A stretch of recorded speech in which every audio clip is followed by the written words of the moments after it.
একটা বিড়ালকে বেঁধে রেখেছিল এক মহিলা, খাবার দেয় নাই, কষ্ট দিয়েছে। একটা বিড়ালকে খাবার না দিয়ে কষ্ট দেওয়ার কারণে এই মহিলাকে আল্লাহ পাক জাহান্নামে পাঠিয়েছে।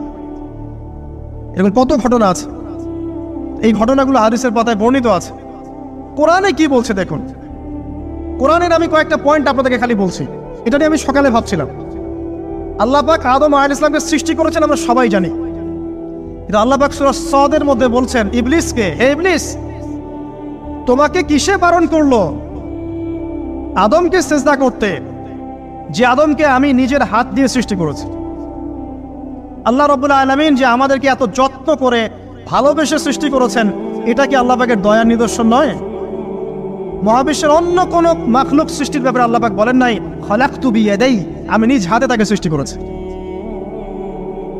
শুধু সৃষ্টি নয়, সৃষ্টি করার পর আল্লাহ পাক তাকে সমস্ত নাম শিক্ষা দিয়েছেন।